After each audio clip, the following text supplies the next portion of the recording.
Gaming NBS episode 219, coming to you December 5th, Wednesday, 2018.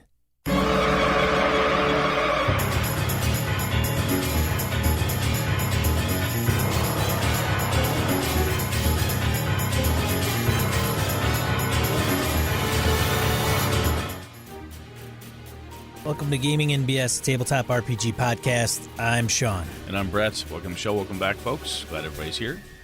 How you doing, man? Just glad to be here, Brett. Are you? I am. So, the hell were you thinking? So in accordance with the year of the Kelly, which we've now realized is the year in which Sean will defy death, throw caution to the winds, and have horrible Job-like plagues visited upon him. Sean, tell the listeners what happened to you. So I would not recommend anybody do this. No, this is PSA time. This is don't be Uncle Sean. I went and took my newly adopted dog, whose name is now Seamus, for a long walk. Yes, and he was very happy to go for a long walk, probably about 3 miles. And at the end, near the latter end of the second mile or third mile, or closer to the third mile, there's a dog park. So my dog, I decided to let go off the leash and stuck with me for a while and decided to take off after some geese. And I said, God, and I'm yelling at this dog. And at this time it's like twilight. He's not coming back. And so I start making my way over towards where the geese are honking, which happens to be over by this inlet. And I'm like, I got to go and get him before he takes a stupid move and ends up going out there. Well, yeah. So as I'm trudging over there, I hear kaplunk. Crack. Yeah. The ice breaks. My dog is out in the middle of this inlet, literally trying to pull itself out onto the ice and not having any success while he's whining and crying because he's not getting anywhere. So I shed off my parka, emptied my pockets, took off my glasses, and proceeded to get on my belly and start waddling my way out there. And so I get to the dog and I reach out, grab his 2 front legs and pull him towards me. And he's on the verge of getting up, and then the ice cracks and gives way underneath me. Luckily enough, I let go of him and rolled over, literally. At this point, though, because I had to quickly, I was scurrying to make sure I was on solid ice. I realized later that I was pretty much soaked from like my chest down at this point, but I didn't fall in all the way. Scared the bejesus out of me. I would imagine so. God. And then quickly gathered my bearings again and then grabbed the dog again and pulled him up. Well, this time I was successful. The ice stayed still. Well, now that he's up, I'm on ice. I'm just going to walk off and be his thing. And I'm like, well, that's not going to happen. So I literally am on my stomach still, and I grab him with my right hand and grab his collar and make my way off the ice the same way I got on, which is basically on my stomach, just kind of pushing myself along. In the military, we would say it's a low crawl, right, as my elbows. We get to the edge. I throw the leash on him. I put on my parka. I'm drenched. Put my glasses on, grab my headphones. So my pants are literally I'm like, wow, my legs are really cold. And so when I get out of this muck, like he's kind of running around, getting caught up in trees and all this because the leash is now on him. I'm just like grabbing him and just plowing through the brush. 2 people. The closest person to me was probably 200 feet away in the corner. Now, at this point, it's dark. There's, the only thing you could see is by lights from the park or the moon. Now, where this happens, I live literally quarter-mile away. It's not far. So I have to walk through the rest of the park, cross a major kind of 2-lane street, and then I'm home. So it's not really, it's like eighth quarter mile. But it was cold, and that guy was like wanting to sniff stuff. I'm like, nah, you're done sniffing for the day, buddy. So that's what happened to me on Friday. And then I went back Saturday to see kind of like in the light where it happened, how far he was out. So Friday I had a team building thing for work, and my boss bought me 2 glasses of single malt bourbon. It was single barrel bourbon. It was really good. I would have taken that. That was my Friday. Yeah. Somehow mine was less exciting than yours, but I must say I will take mine over yours. Freaking dog, man. So stop trying to fucking kill yourself. All right.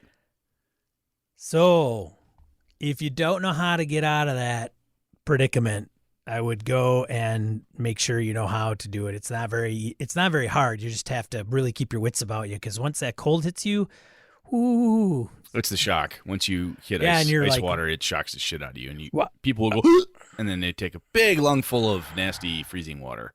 That, and like you set into, You panic. You get into I'm kind of F mode. I have to say, a lot of this, I gotta say, man, my military training came in after 30 years. What kind of training? Army training, sir. Army training, man. No, when you go through, and this is why you practice and you drill certain things, martial arts, hunting, or if you're a shooting sport, if you drill and drill and drill and drill, and you do certain things so that it just comes natural to you. So that's that's why we do this stuff.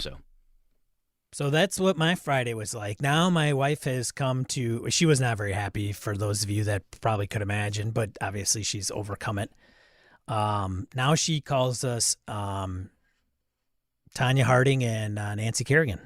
Oh, very Affectionately, nice. Yes. Yep. So Well, if you tell you don't what, know who man, they are, you go look them up. And almost in some weird sort of Wisconsin-esque way, you wanted to talk about waterborne adventures today. Yeah, it's So serendipitous. So it was. I look at it as research, Right. personal, in-person, real-life research. You know, before this was brought up on this on this episode, I didn't think of like, what about shipborne seafaring adventures In the Arctic. in the Arctic and in ice?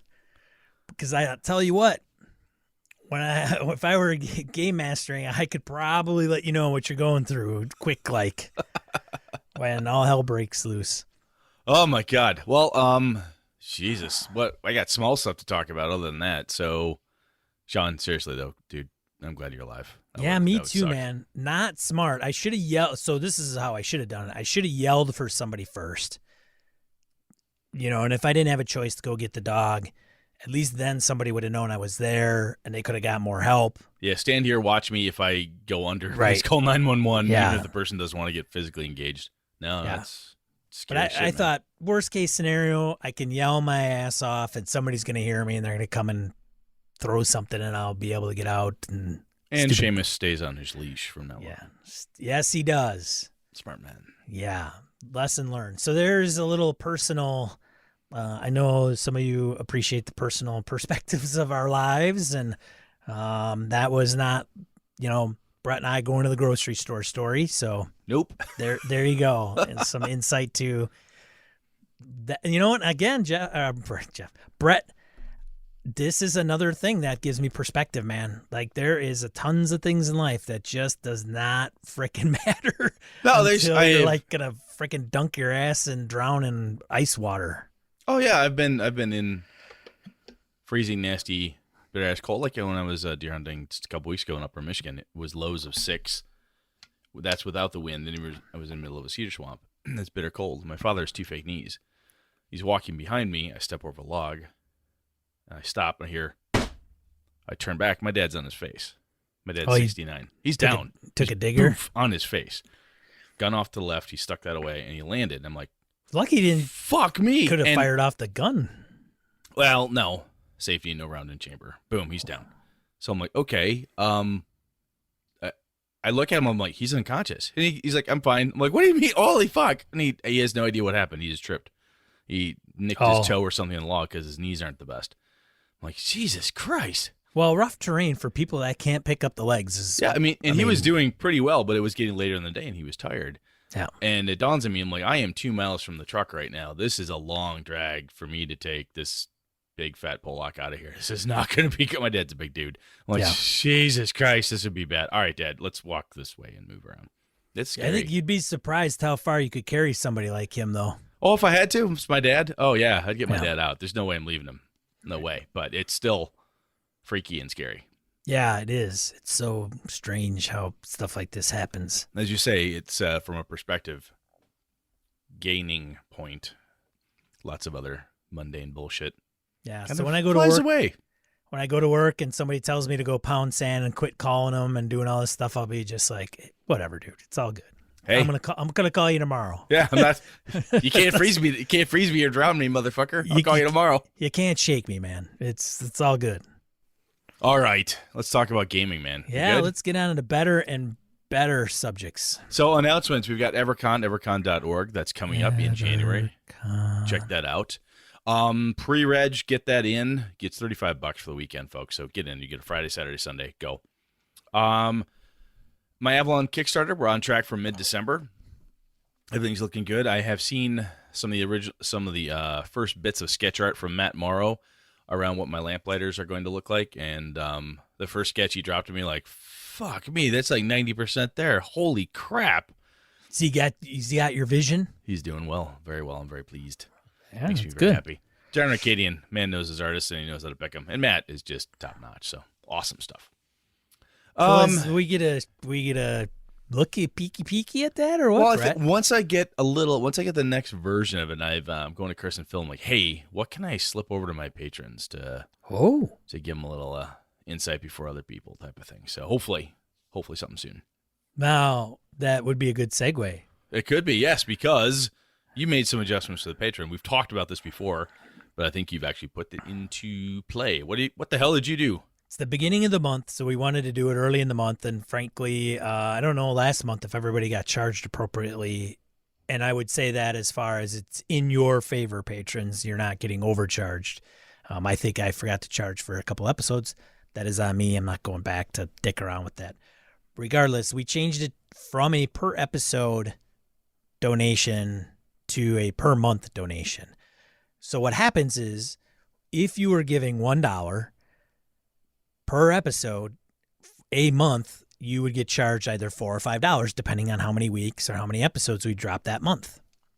Well, when it gets changed, your pledge doesn't change. It stays to $1, but now you're only going to get charged $1 per month. Well, it's just from simplicity's sake. You and I talked about this before, and I'm like, oh, why would we do that? You laid that out for me. I'm like, oh, yeah, it's regular. You can say, hey, I've got this set up. That's what'll hit my account. Good enough. Off we go. No variation, no vacillation. Your pledge is your pledge. So the folks that were getting like, well, I know my budget was $4. I'll give them their $4 a month or whatever. Now it's down to $1. So our essential money that we were kind of getting through Patreon was cut to went from close to $300+ to $100 just by me hitting a switch. So if you're willing to change your level, then great. If you can't, that's fine too. We know it's the holidays. Everybody's got their own priorities. This does allow people that didn't want to donate $4 a month. They can now donate literally $1 a month if they want to. And if you can't and you don't feel up to it, that's okay too. Just you're listening to our show. That's all that we can ask for. Let somebody know about the show. That's more than helps every month, every week, whatever. I'm going to change some of the levels. So some of them didn't make sense. Like Brett's never going to shave his beard. And frankly, it should be something that's based on gaming and something along those lines. So we're going to change some of those goals. We're going to change some of the tiers. So the folks that had given at $4 or more will still get their names read at the end of the show. I'll make that as part of the deal at that level. And then we'll put some higher level ones out there where I will run games on a monthly basis, probably every couple weeks. Open it up. We're going to have a certain amount of slots. And if the demand grows, we'll either have to up the level or we'll have to get more game masters and DMs. Brett, I don't know if you're up for it or Yeah, not. my hope is to get in on that. I just need to get through EverCon. EverCon's that Yeah. first weekend, the first big weekend in January, and I've got to make sure I stay focused and knock that sucker out. So, but yeah, start of the new year, man. There's no reason I can't figure something out. Yeah, so we'll manage out the handle out. We'll get the details kind of in place and what we're thinking. It'll probably be. I know I have one out there for $20 a month or more. And if you contribute, then I will run. My goal is to run 2 sessions a month, one every other week, one maybe during the week, one maybe during the weekend. The game may change. Cthulhu, my buddy, wants to play Kids on Bikes, so I may run a session of Kids on Bikes. It may not be a long campaign. We're got to give us some latitude with this because it's not going to be hard and fast. Like, hey, I'm just going to run Tomb of Annihilation and it's going to last forever. And well, I was thinking, I mean, along those lines, I've talked about Trail of Cthulhu and the Gumshoe system. It would be great to say, hey, I'll run a small, even if it's a con-space game, like, look, we'll run a game for 4 hours or whatever. There's a lot of different ways to do it, to run games that you and I love that we want to give people a shot at. Say, hey, here's the thing. Let's give it a go. So there's a lot of weird-ass shit I could put my old Middle-earth role-playing. If somebody really wants to grind through the old Rollmaster system, I could get 2-3 players. We could go through that sucker. So there's a lot of good potential there, Sean. So I think this is a good move. I mean, maybe we make a level where you determine the game we run, and then we open it up. I know some of our patrons. I don't know if that's a good idea. Well, I don't want Fatal. I don't want to run Fatal. This isn't gonna happen. Anyway, so patron changes. Good stuff coming. Very cool. Yes. Last thing I had out here, Sean, I believe I'm speaking for you in this. We're planning to go to GaryCon in March. So I'll be there. Sean, you are going, correct? Well, I am. I haven't decided whether I'm going the full weekend or not. I don't know. It's kind of a gimme, but it depends on other things. I plan to be there the full time because I'm no quitter. So I'm not quitting. No, I know you're not quitting. I'm giving you Jesus. shit. I did. Brett's giving me grief because I posted on Google Plus where I was starting to like. You're starting to migrate towards me. We get off of Facebook and just kind of focus his social media time. Social media is, some people appreciate it and some people have a love-hate relationship with it. I am the latter. Well, some people need a break from it. Some people need to say, hey, you know what? I'm done with this shit for a little bit. I need to step aside and do whatever. So Brett's labeled me a quitter. Well, yeah, you're my friend. If I'm not giving you shit, how else do you know I love you? That's true. So we'll see. But anyway, I don't want to get into the social media thing. I need to be tied into a few because we post the show and use it for the show. So I can't necessarily delete my Facebook all out unless I have Brett manage it. We know where that'll go. Oh my God. Why would you do that to anybody who likes us? That's a terrible idea. That's the patron level 0. That's what you get. Sean to manage the social media of Yes, give $1. Somebody give $1, and Sean will continue to do what he does. All right. All right, let's random encounter this sucker. Yeah, Let's go. Get to random encounter. Segment of the show where we field voicemails, emails, comments for social media. We've got 3 voicemails that we want to get through today. The first one is coming from Jason. Jason's going to be talking about the kids track that he had, or his experience at GameholeCon during the kids track. So here we go with Jason. Hopefully this will play just fine. Here we go. Hey, Brett, Sean, this is Jason from the Twin Cities. Leaving a voicemail because this is going to be a little bit longer, as much as I hate the sound of my own voice. I was thinking about your episode on kids. I want to share a quick anecdote about my kids track game. I may have told both of you, but your listeners may be interested. I ran Isle of Dread for a group of kids 7 through 12. The kids loved it. I had a big map for them to decide their route, and the route happened to take them by a group of pirates. They didn't know they were pirates, and they walk up, hands up, wanting to trade with them. The pirate leader comes out and explains to the children, I will trade you everything you have for your lives. It took a little bit, but they started to figure out they were getting robbed. I now know what that look is like on somebody's face the first time they get held up. An 8-year-old girl stepped forward and said, I will duel you for your honor, to the pirate leader.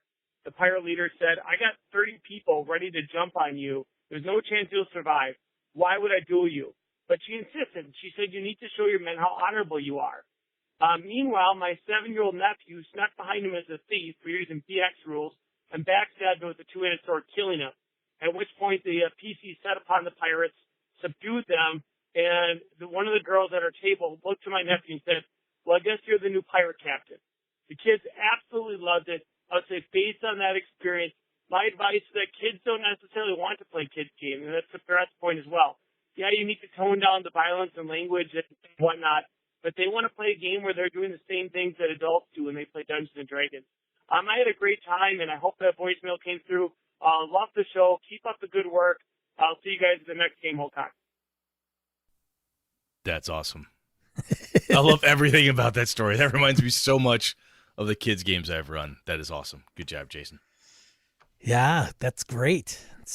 I don't even know what else to say about that other than super awesome. The only other thing this tells me I need to do is I need to run BX. If I'm going to run something online, I got to run a BX game. I've been threatening to do that for a while, and I need to pull that system back out and run it. That has got to occurred. happen. It's got to happen. I think what I'm going to do with the Patreon, not to go back to that, but I think that's going to be I'm going to have to switch it up. Like, hey, we're going to play this, then we're going to play that. I think some old school stuff would be certainly it's a good welcome. way to scratch. It's a good way and place to scratch the itch for you, me, and perhaps a host of other listeners who are like, hey, yeah, I'd like to. I haven't played that in forever. Let's fuck it. I'll run Shadow. I'll run Shadowrun. I'll run fucking Star Frontiers and do something crazy. So cool. Who we got next, man? Next one is from that guy in Michigan that goes by the name of Kojo. Oh my God, Kojo's back. He's back. Greetings, gentlemen. It's DM Kojo. Hey, I wanted to call first and give a shout-out for Yukon Gaming Convention that I went to the weekend before Thanksgiving in Ypsilanti, Michigan. If anyone's looking for a nice little con to go to in that area, definitely check it out. This year it was the same weekend as Game Hole, but that's not always the case. It's a great game. OSR games are well represented. I got the game with my DCC friends, Brendan LaSalle, Adam Miskevich, great crew. It was a lot of fun. So anyways, Yukon was awesome. Also, on your topic about gaming with children, thought that was a great topic. I enjoyed it. As you guys, I think, know, I run a gaming club for kids, and I'm a teacher. So a couple things I wanted to add on to the discussion on that. In terms of things that you might want to do, I always try to get a permission slip signed by a parent along with contact information so that if something comes up, I can get a hold of parents, things like that. Also, on the same paper, I typically try to get a photo release because if I want to, share pictures with publishers about kids playing their games or anything like that, you're going to need the photo releases to be able to do that legally. So that's a thought. And then as far as the game itself, my kids in my club have played mostly DCC, although we've played some Mutant Crawl Classics. We played Top Secret New World Order, which they really liked, and some other things there. Frontier Space we played. So, but in terms of Dungeon Crawl Classics, I certainly had to tone down some of the elements for middle school kids, and you have to keep the pace moving, otherwise their attention spans, you do tend to lose them, and they wander off doing their own thing in the room if you're not including everybody somehow. So that can be a challenge, but I enjoy that challenge. It keeps me on my toes. Also, I tend to do a lot more of, are you sure that's what you want to do, or repeat back to them, so you sure that you want to look into the well in the middle of the courtyard? And their answer typically is yes, that's what I want to do. And so, I cover myself on the I told you so front, but they come up with some crazy things, splitting the party 4 different ways, all kinds of different craziness that keeps me always thinking, always having to adjust on the fly. And as a DM, I love that challenge of the creativity on the fly. So anyways, it was a great topic. Really enjoyed it. And hopefully more listeners will do some game with kids because we got to build. I think he got cut off by the timing, but I think he was at the end saying that he hopes that more gamers run for kids. Well, it keeps the hobby growing, man. I mean, that's the future. The future of the hobby is getting new people in, so that's cool. And that's awesome, Kojo. That's some really cool shit, man. That's awesome. And yeah, I think you're right. I mean, even what he's talking about is, the kids are gonna do crazy stuff. Yet, I think his point about posting pictures and so forth. Every time I've always done it verbally when I've run for kids, like, hey, I've got this picture. Can I post this? I'm like, oh yeah, that's fine. I know the parents of the kids. My school is very, very small, but that's a darn good idea, because these are children, so it's a good idea to cover yourself and just do the right thing. That's a smart call. Cool. I should have played this one before Kojo. Why? Who you got next? Well, it's Chris Shorb. Oh, lay it on me. He has a question. So. Hey, Sean and Brett, Chris Shorb here. Hey, I just listened to your episode on kids, and, the one question that came to mind is, when you are gaming for kids that are not your own, what do you do when the kids start to act up? How do you handle that, especially if their parental units are not in the neighborhood? And then the other question that I had, a separate but related topic, is how about gaming with older folks? Getting your parents into gaming, getting your grandparents into gaming, getting their friends into gaming. Wonder if that's I have never heard anybody talk about that topic. It's all about the kids. But what about the older folks? Thanks. Bye. Yeah. Interesting. Well, I'll tell you, man, in my experience, when I've gamed with kids that start acting up, whatever, I'm in charge, and it's amazing the number of times you can say, not your turn, in a second, and you can you can lay down the law, if you will, gently but firmly. Say, hold on, Susan's talking. Hold on, it's Micah's turn. Stop, Micah's turn. Okay.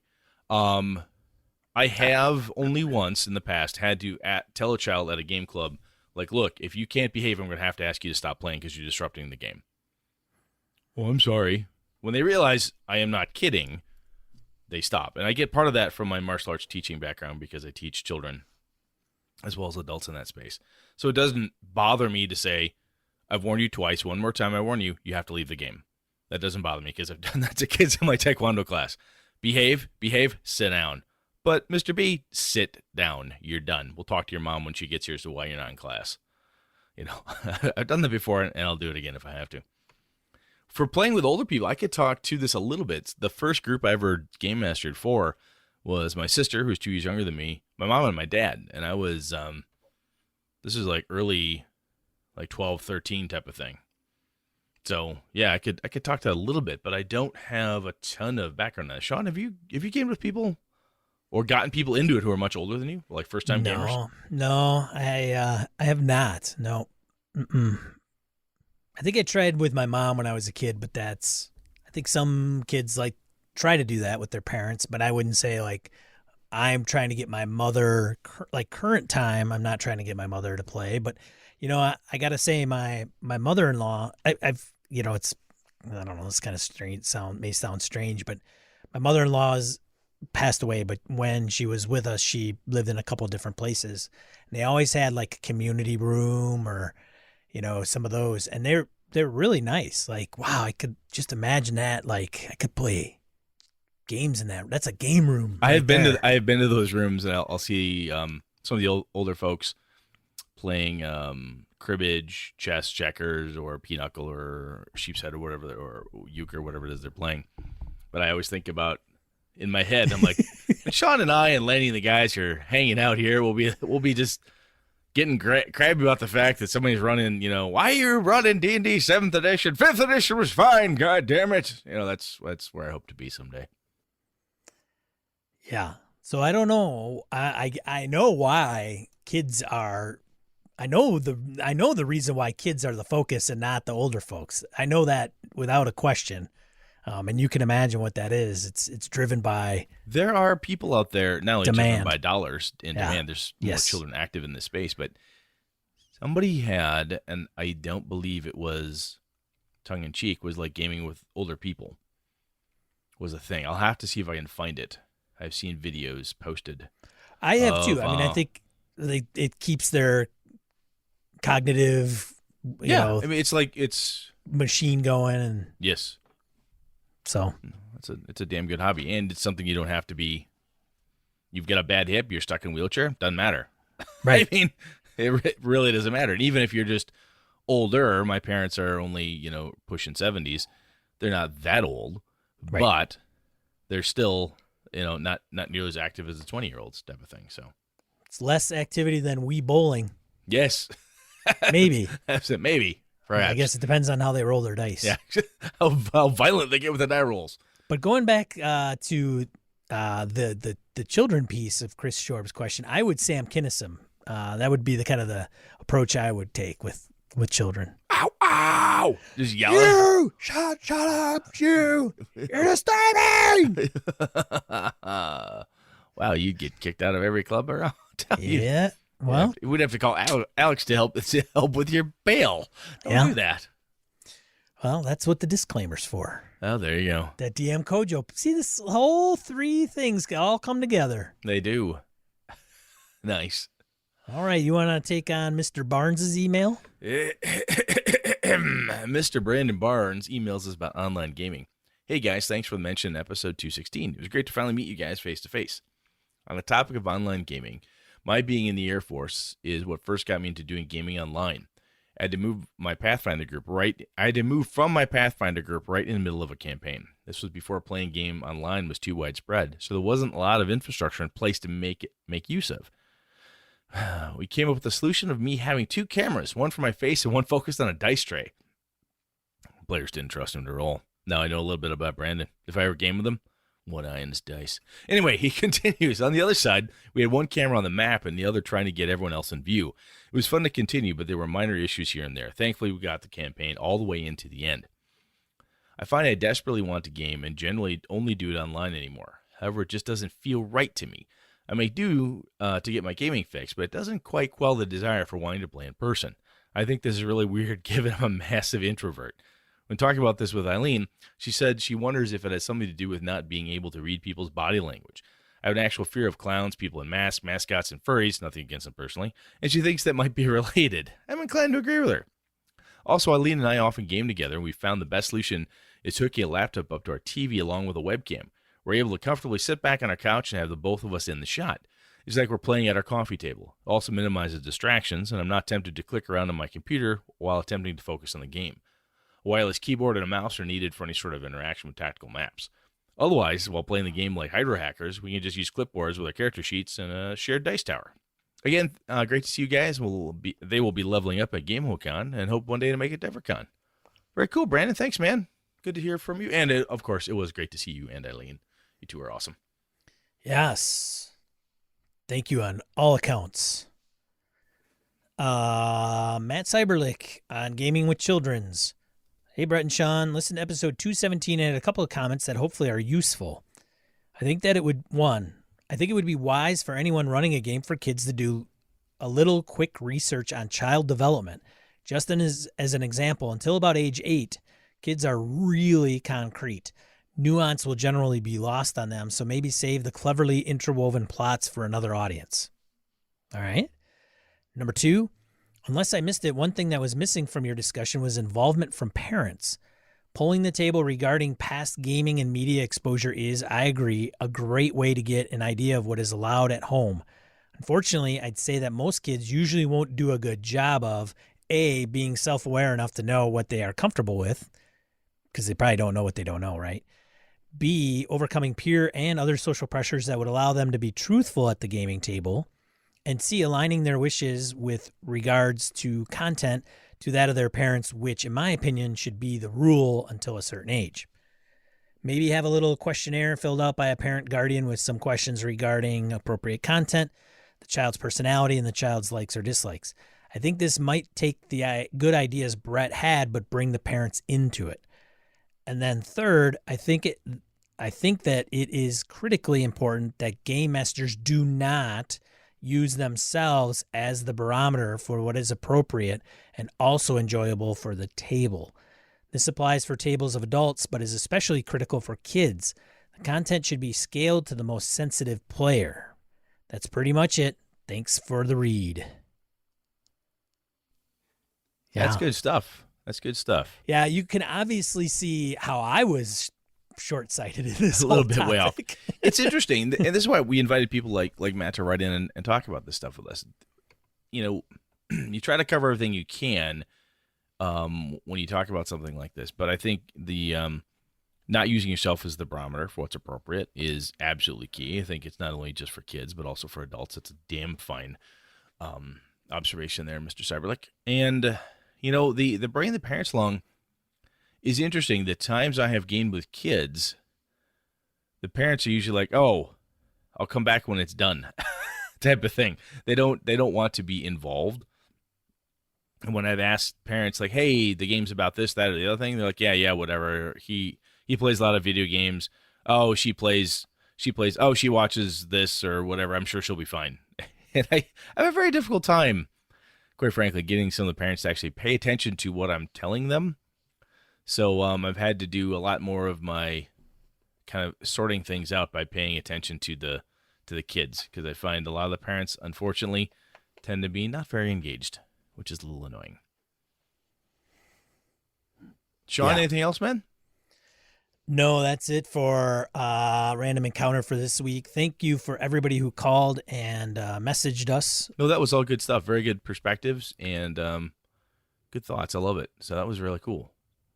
Yeah, let's get into the Shall we move on? Let's move on. Yeah.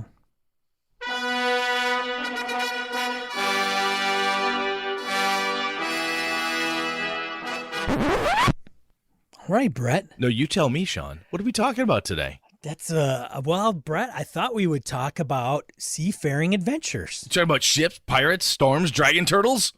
Yes, Brett. All of the above.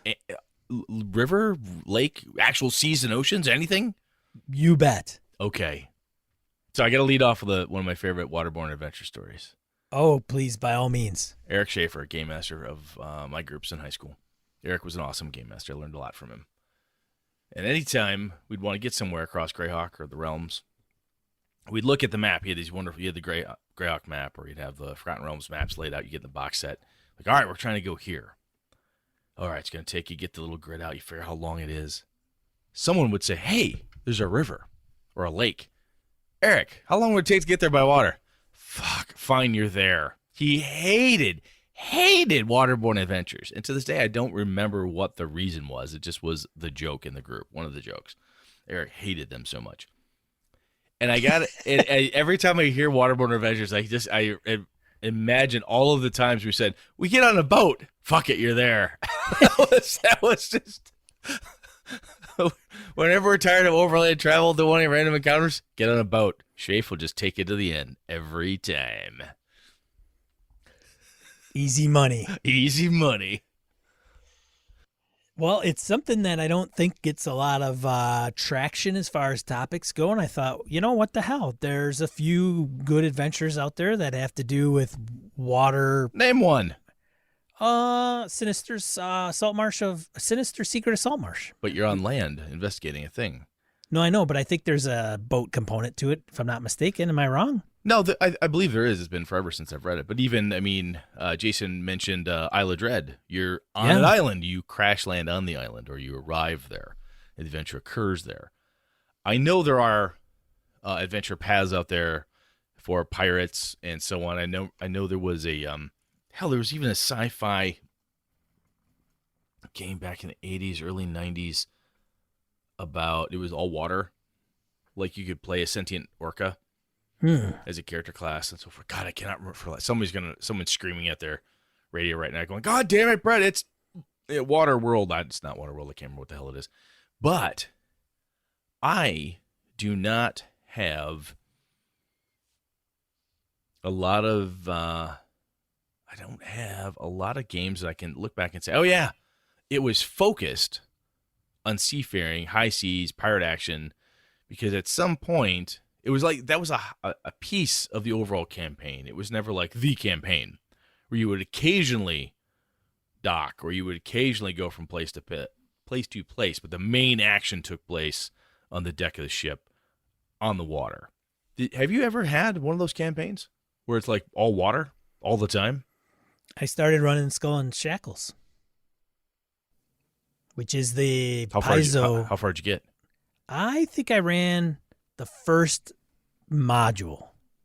Cool. Okay. I have all of it. I have the full 6 modules that come in the series. So how long? So it's 6 modules. Yeah, it's like Oh, level that's a- 1 through 20, if I'm Oh, not that's mistaken. that's a hefty Yeah. adventure path. Oh, yeah. Most of it, or are you telling me what you've read is that like 90% on the water and like in a boat doing boat stuff? Well, a majority of it is that okay, so the beginning of the adventure path is you're basically press ganged into being a part of a crew of a ship called the Wormwood, a pirate ship. Okay.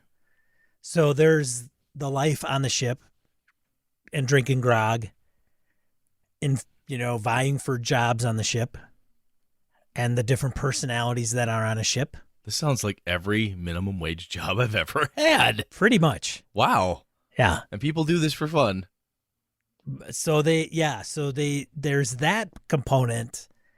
But the nice thing about it is you end up, do you become part of the new crew, or do you remain swabs, or do you seize control, Yes, all those options are there. or do you come across another ship? And then what happens? Do you take control, or do you kind of follow orders? Mm-hmm. I've run in my Avalon setting. There's a ship called the Lady Madonna, which I think I have had appear and get sunk and burned and sunk and reappear about half a dozen times. She have children at her feet. No, there's something very special about the ship that no one's yet figured out. But there were components of it because it's a port city where people are like, hey, we're going to get on a boat. We have to go get something. People have fought aboleths on boat. They have gone far out into basically the aquatic version of the Outlands where they found islands and so on. My buddies Lenny and Beta went on a huge trip just to escape Avalon from their characters' perspectives. And I have done like river travel and so forth, but it's always been like a car ride, like a road trip, right? You're going from here to GaryCon. You're going from here to New York or whatever it is. It's not life on the boat for a very prolonged period of time. So I've never run a campaign like unless you look at a sci-fi game like a Star Trek game or something where you're on the ship all the fucking time. Right. Would you consider that quote unquote seafaring insofar as you're on the Starship Enterprise? That's your life. I mean, you go places, you beam up or beam down to different planets and so on. But it always seems it's a conveyance, to get you from one place to another. I've not run a game where the bulk of the action takes place on the water. I wonder if I should. You should, Brett. Do you want to, Sean? Is that why you brought this damn thing up? Well, it's because we could talk about anything. And I thought we don't talk about sailing on the 7 seas or being a pirate or even a privateer for that matter. The other, yeah. So the fact that we just, and obviously on your recent personal crises, which apparently there's a lot of in 2018, the idea of, sailing a ship and then running into ice flows, freezing cold water, I've had it where people weren't sailing a ship. What they were trying to do was they were helping a logging camp float the logs down the river. And in the process of floating down the river, there were bandits and other nasty things and so on. So they had to navigate and deal with the water. Dealing with water is very, very tricky. I mean, this is one of those cases where you and your players need to know the swimming rules and the drowning rules right freaking fast. Those need to be top of mind, taped or printed out, whatever, back your GM screen or for the players to read because you got 5e 1 minute per con. You can hold your breath, yeah. Modifier. Which is crazy to think that you could hold your breath for 4 like minutes. 4 minutes. It's a really long time. A friend of mine complained about that, and I said, dude, it's a heroic fantasy game. Yeah, I know, but listen. I can cast time stop, but I can't hold my breath for 4 minutes. Come on. Anywho, I think there's pieces of water crossings. You'll watch movies, and they're going from here to there, and we talk about all the random encounters that happen on land. We've talked about making land travel more interesting. And all those really great water monsters that are in the monster manual. Dragon turtles. Fuck, I don't get to run. Krakens. huge sea serpents, water dragons, merfolk, God, all that crap. There's tons and tons of different things out there.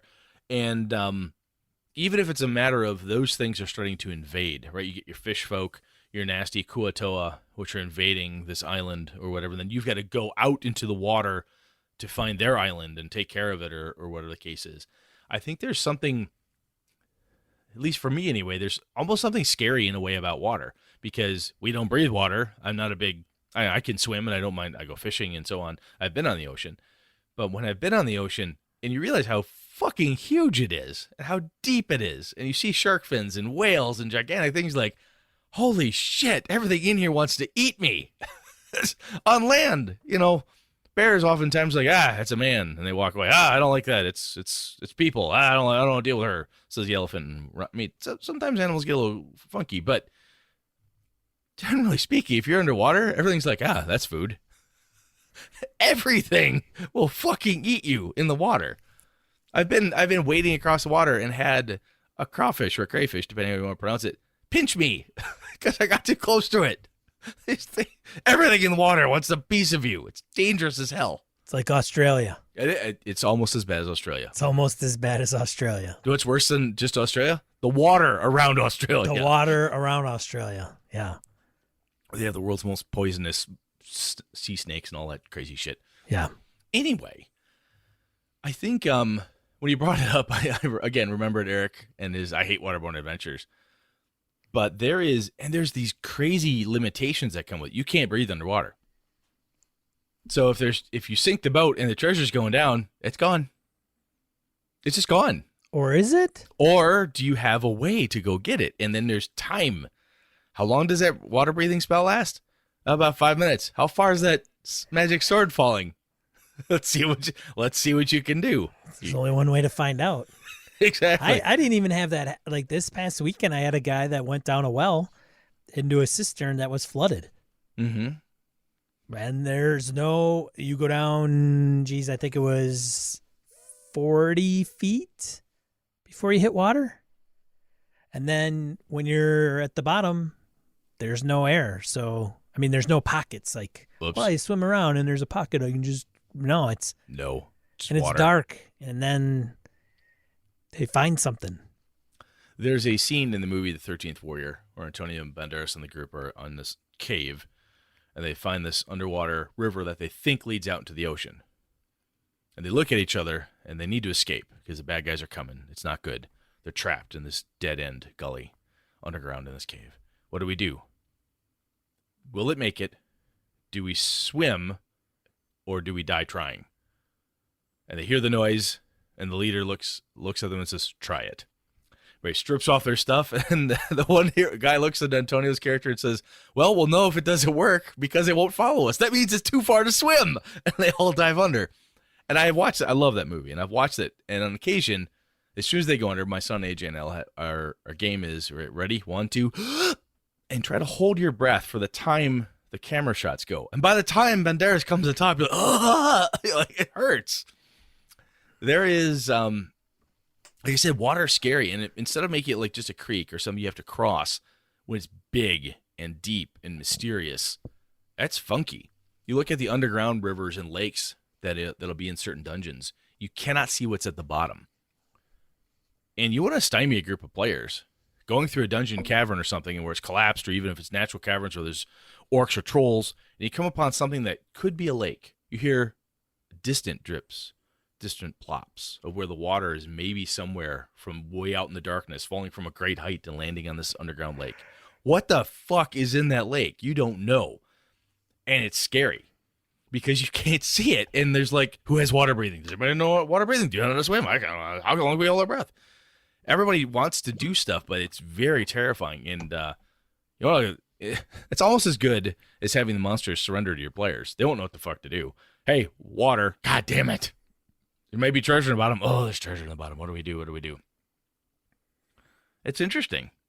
I hadn't thought about just water itself, and then the storms we've talked about. Anything on land, you just dump on the water. Yep, typhoon. Yep, hurricane. Hey, guess what's twice as dangerous? Being a hurricane on the goddamn ocean as opposed to being on land. It's nasty. high swelling waves, watch the perfect storm, and you'll be fucking terrified of the water. Interesting. Yeah, and no, armor and stuff like that starts to take a whole different perspective. Oh, who's wearing metal? And my buddy Nick, he was running a Star Wars game I'm playing in. We're on a little bit of hiatus now because of hunting season and other things we got cooking. But we had to go to this planet. The entire planet is flooded. The pyramid that we needed to get to is at the bottom. So we got to go find a submersible, blah, blah, blah. And we're down there, and he's describing the pings, the pops, and we're like, this might not be good. The ship is up there. This is one of those Star Wars games where Brett can't sit in the ship the whole time because I got to go in the water. Right. So Nick found out how to get me out of the ship, put me in a different ship, and put me in the water. Right. And it was creepy because your light only goes so far. You can't see things. Shadows are different. Up and down, it's wonky. Talk to people who scuba dive and at night and what that can be like. It's creepy as hell. Sean, that was a sci-fi game with, a water element in it. We had high-end tech to help us deal with this, but it was still water in a sci-fi game. Took a bunch of would-be Jedi. I'm not fucking going in there. Everybody got scared because of the water. It was crazy. What do you think about water? What do you think about this, Sean? I'm blathering here, but it's making me want to run a waterborne adventure, I guess, more than anything else.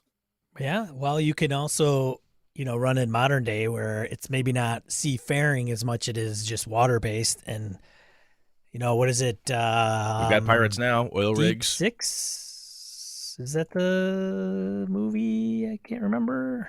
Deep Star 6? You take a Knights Black Agents game, set it near an oil rig, or a pirate or a Somali pirates grab a ship that's actually a vampire heading from one place to another, and you're that is something I always wanted to do in my old Vampire the Masquerade games. Get the guys on a boat, sail them from like the U.S. to Europe or somewhere else, get them on a ship, and at a certain point, there's no more food because like a sickness or something. It just gets crazy because you can't go outside. There's no shade. You have to stay in the boat. It'd be just from a claustrophobic, crazy ass perspective. Interesting. Yeah, I wish I would. I have to say I'm not a big literature fan, but there's a lot of novels I wish I had read. One of them would have been like 20,000 Leagues Under the Sea. That's a fun one. But there's tons of movies that take place underwater. Not tons, but there's a few. Even a modern adventure in a submarine. Yeah, or even Hunt for Red October. Yeah. Meg, which is the newer one with Jason Statham, which is kind of goofy and corny, but Jaws, any like big ass shark movie. Jaws. You have to go into the water to deal with the problem. Gonna need a bigger boat. Yeah, but I think one of the pieces for this is that even if the player's like, look, I don't want to be pirates, I only want a foray into this, you go with, there is a thing in the water you must deal with. Be it a dragon turtle that's wreaking havoc on the shipping lanes. No one can come back. It's just not, there's pirates causing problems or whatever it is. There's a problem at sea in some way, shape, or form that you have to go deal with, and that it's almost like space combat in a way where your ship has to go deal with these other ships problem. And if something bad happens to your ship, you're stuck in space. It's not a really good place to be. It's like bad happens to your boat on, in whatever fantasy or modern world you're in the middle of the ocean, that would be really bad for you.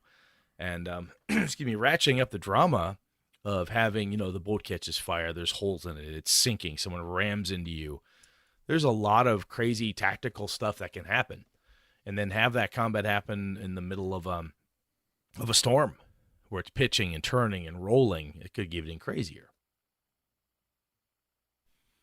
Damn, now I want to run a waterborne campaign with BX. We gotta watch Master and Commander. Oh, yeah. That would be an interesting one, too. I've not seen that in forever. Yeah. They gotta hunt down they gotta find a French French vessel off South African coast. South Sean, American. if you were going to run a waterborne seafaring type adventure, what would you want to do it like you're on a boat and you're pirates and that's your thing, like the shackles? I'm on a mother. Well, well, like the shackles campaign you're talking about, is that kind of your groove? Or are you thinking more of what I was saying is like going into the water, solve a problem, then come back to land, or how?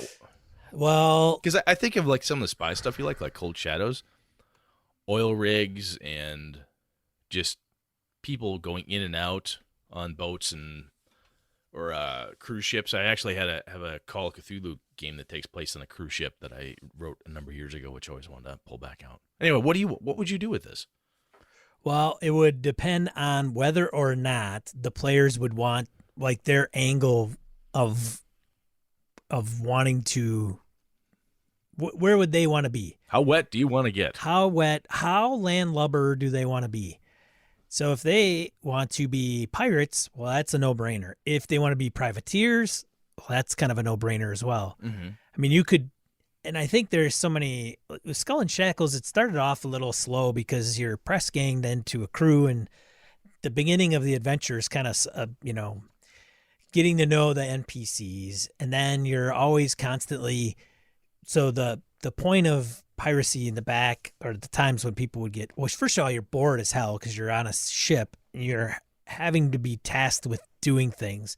So people are having to rely on you to tie knots properly and be that camaraderie. And then at the same time, they're giving you grog, so you're complicit.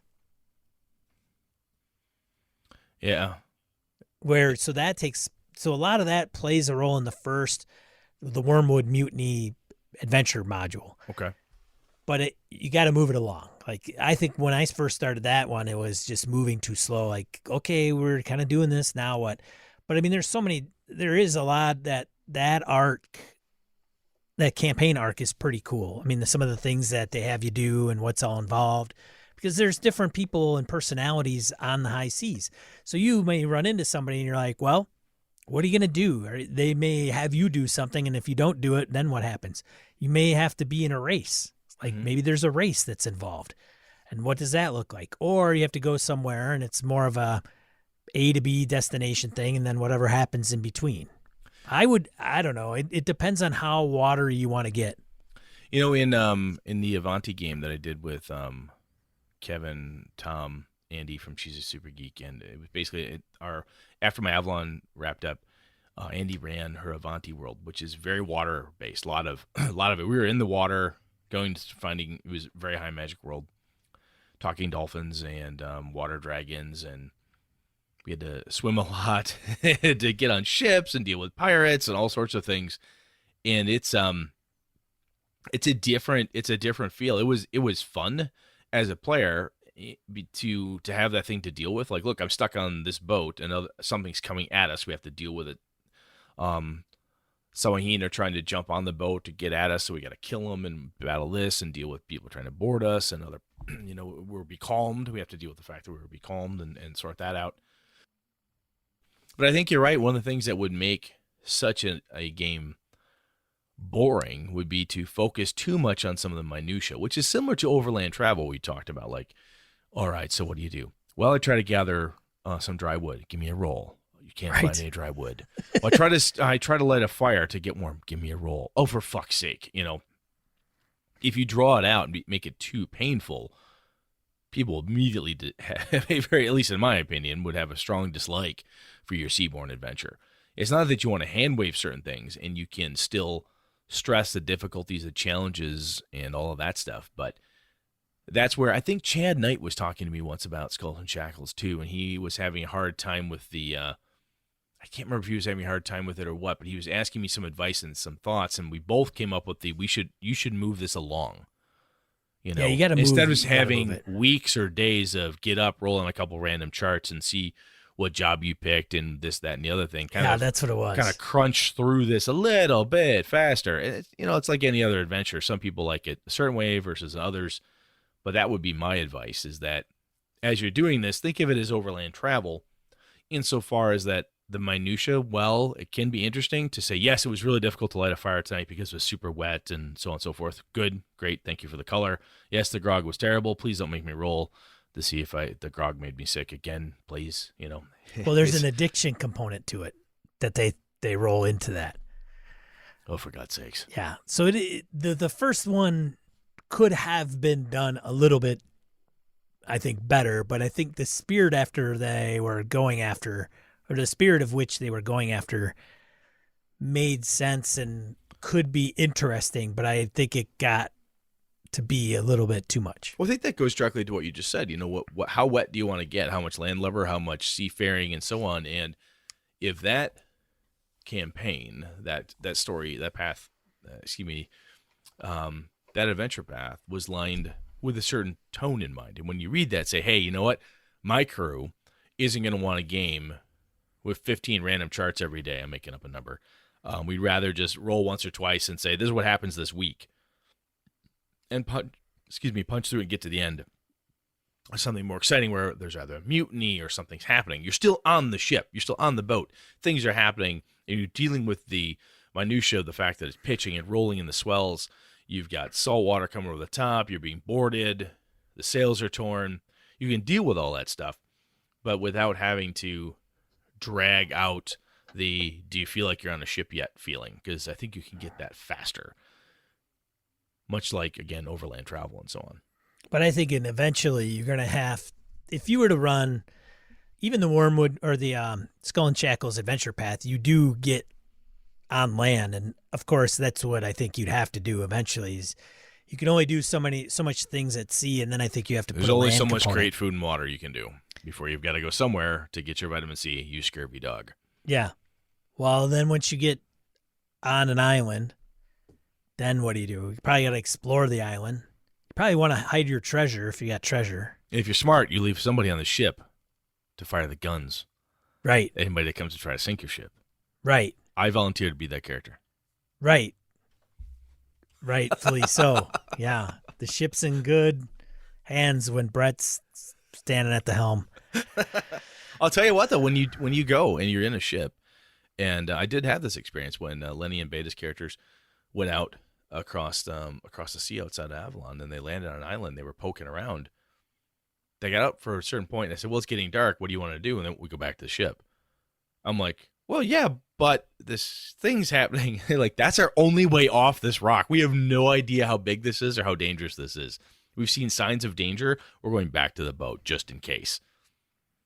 And it hadn't even dawned on me, quite frankly, to smash their boat up. But it's the classic, we take our mules to outside the dungeon, come out, the horses are dead or gone. Son of a bitch, whatever they get, you take away. And I would think, that case taught me that, and I would think going forward, certain characters will turtle a little bit, or players will turtle, i.e. not wanting to be too crazy about leaving the ship.